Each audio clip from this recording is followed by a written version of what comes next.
I would not consider myself a Mac fanboy, but I have been using Apple products for several years now and have really grown to appreciate just kind of the tight UI elements of Mac OS and iOS. And so when I switched to Windows a couple of months ago, there were some major things that I had to change about how I approach a desktop environment that were kind of a hard transition for me. And so I thought I would pass on the most useful things that I have found in switching from Mac OS to Windows to you to see if it would be beneficial. And if you find this helpful, then just go ahead and hit the like button and subscribe if you enjoy content like this.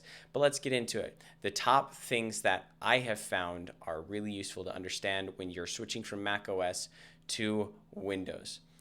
Number one is there is no iMessage or text messaging client for that matter, right? One of the coolest features of Mac OS is the fact that like your iPhone and your Mac pair, right? And so you can send text messages from your laptop, your MacBook, or your Mac Mini or whatever it is that you're using. You can send text messages from those or your phone. Either way, they're going to get to the same person and they're both going to get sent. And you don't have anything like that in Windows, right? And so that's kind of a bummer. And that was probably the number one thing that I miss about Mac OS is the ability to send text messages on my computer to anybody that I have in my contacts list. And so that was a big one that I've really missed.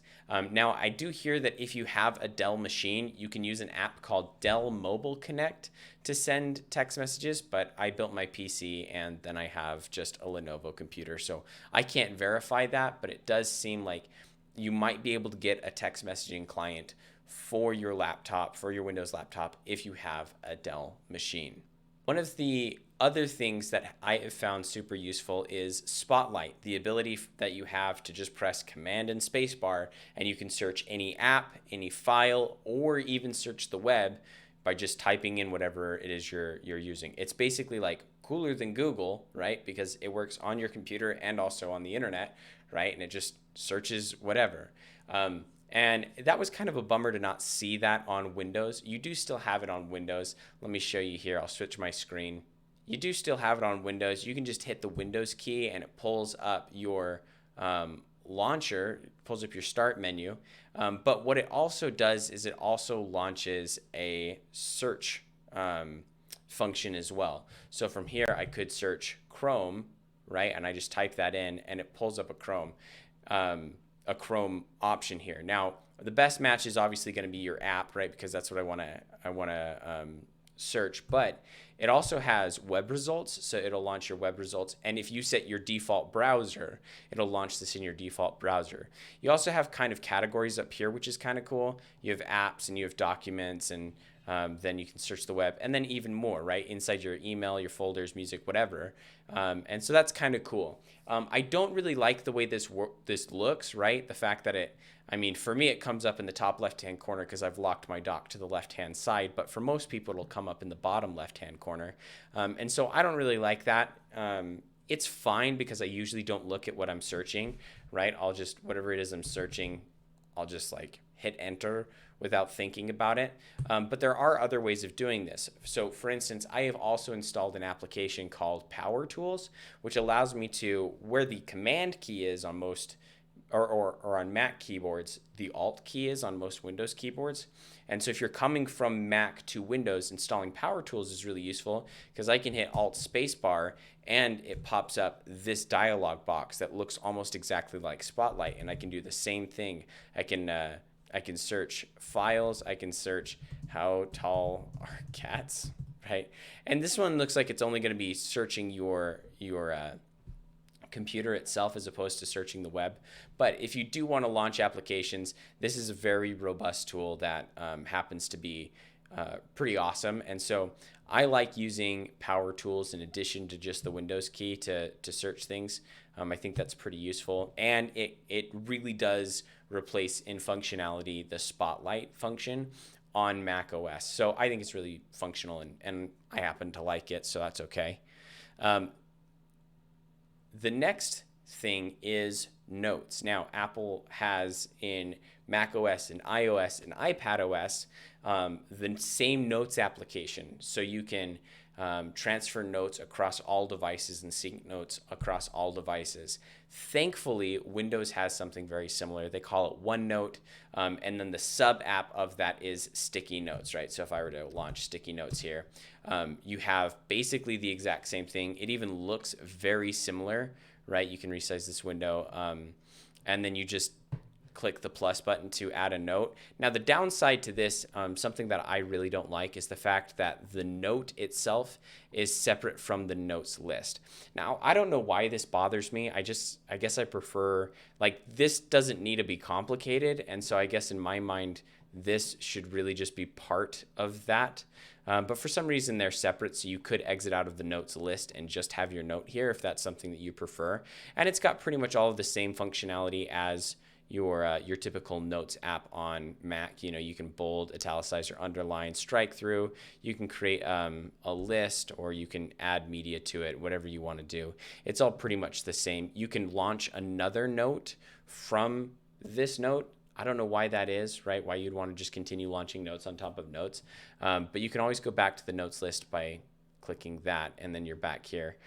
It also has an option for light mode as well as dark mode. I guess I just prefer dark mode because I look at screens a lot, and having light mode really kind of hurts my eyes. But the Notes app is really nifty. And as long as you're signed into Microsoft OneNote, it will also sync your notes across all of your devices. So this same notes list that I have here, this is totally the same as the notes on my laptop and the notes on my phone. And so you can access these notes no matter where you are, as long as you're signed into the same app. So I'm a big fan of Sticky Notes. I've started using it probably just as much, if not more, than my Notes app. My wife has an iPhone and I have an iPhone, so we'll share notes back and forth to each other using the Notes app that iOS still has.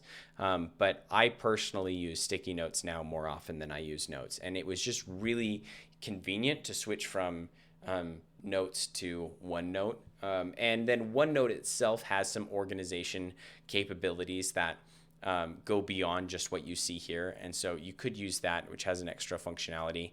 Another one, if you don't happen to like the Sticky Notes app, is you can download Evernote. That's like a really big one. It definitely has more robust features than the Sticky Notes app or the Notes app in macOS. So maybe you prefer that anyway. And that one works on macOS and Windows OS. So you could sync across multiple operating systems that way. But anyway, that's the Notes thing that I have found super helpful. The next huge thing is desktop management. Now, I was a huge fan of macOS being able to just take 3 fingers and either swipe across the notepad or the trackpad, or using the control and arrow keys to switch between desktop environments. And you don't really have that with Windows. I mean, you do. You can use Alt-Tab to switch between different applications, but I find it not quite as user friendly as say the desktop environment. And so the Alt tab focuses primarily on apps, whereas the 3-finger swipe on Mac OS, or using the control and arrow keys, focuses on the entire desktops themselves, right? So you can add multiple desktops and things like that. And you can do something similar on Mac or on Windows here. And you can do this by right-clicking the taskbar. And you might already have this part of your taskbar enabled. I've disabled it because I've disabled pretty much everything on my taskbar except the apps that I use. But you right-click and you do View Task or Show Task View button right here, and that will open this up. And from here you can add multiple desktops, right? And so you could add multiple desktop environments. So like, let's go ahead and open up the Finder or the File Explorer here, and then I can switch to another desktop environment, right? And so you can either do that, you can access that by clicking on the Task View button, or if you want to do it another way, you can press Windows Tab, and then you can select it there. So you can do Windows Tab with your left hand, and then you can click on your desktop environment with your right hand, and that's totally an efficient way of going about it.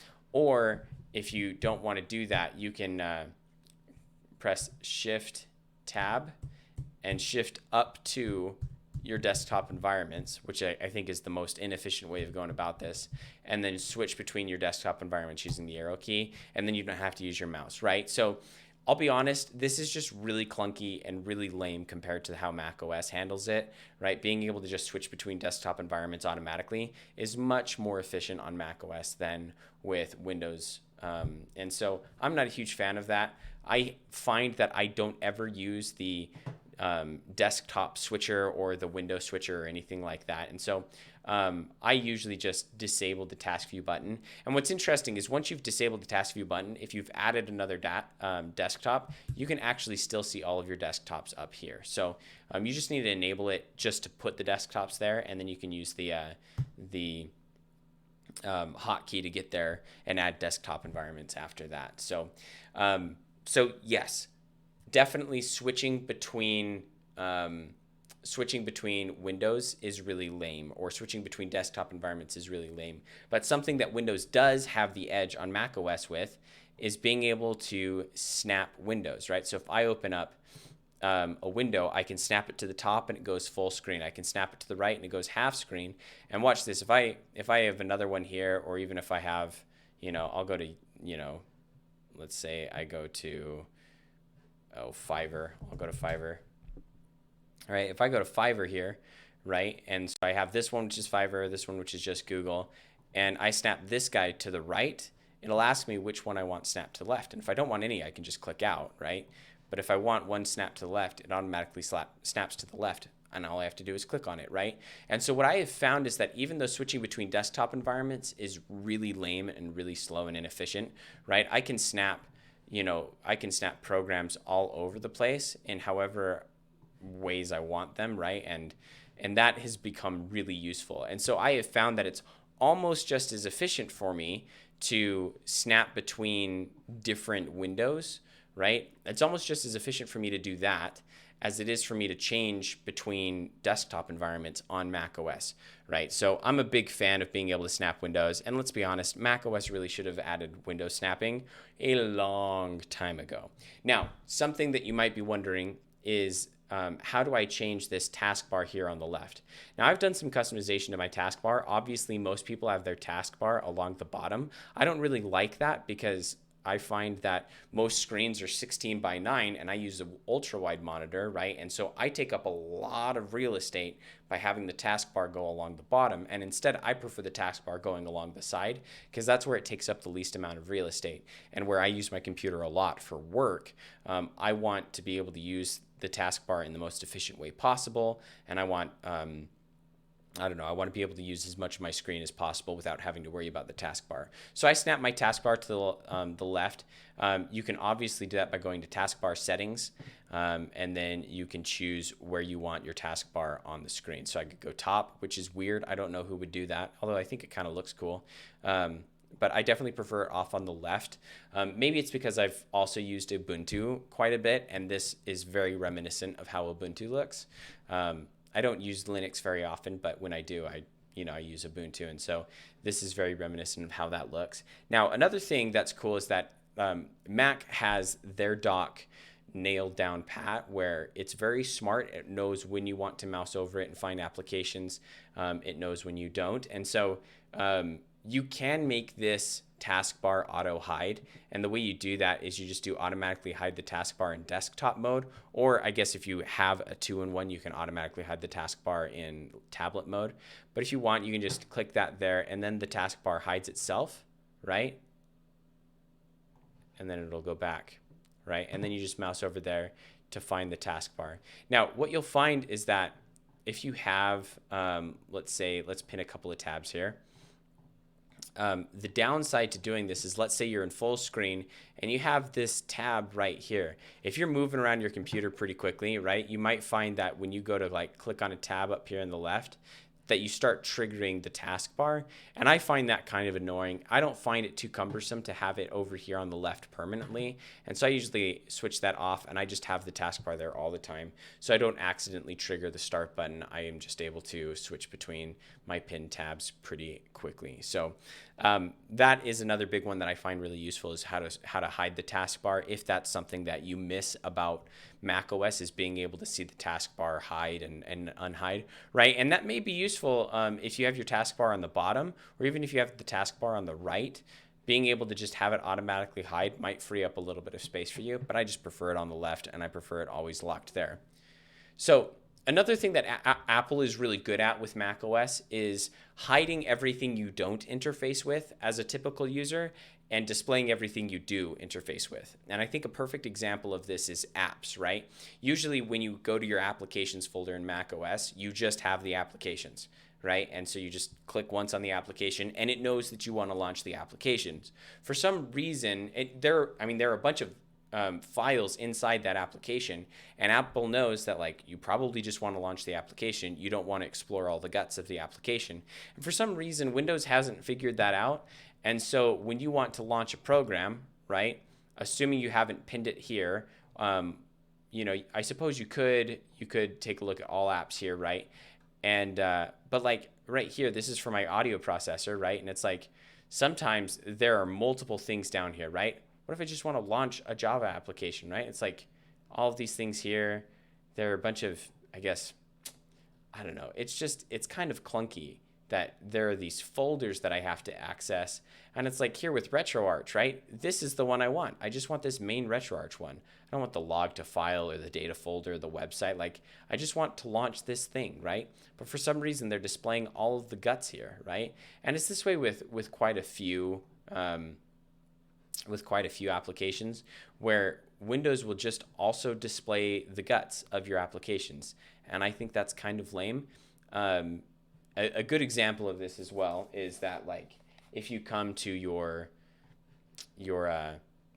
local disk, right, and you go to program files, any of these programs has all of their files in that, right? And let's take a look at, for example, Logitech, right? And I have this Logitech Capture. That's what is controlling my webcam right now, right? It's like, why are there all these things here, right? Like nobody's going to interact with this. And this makes it kind of clunky. If you want to move a program, you have to remap everything. And it's kind of a bummer, and it's just clunky and cluttery and just gross. So I'm not a big fan of this at all. And so this is just helpful to know that when you are looking for an application on Windows, you are looking for an application file inside of a program files folder, right?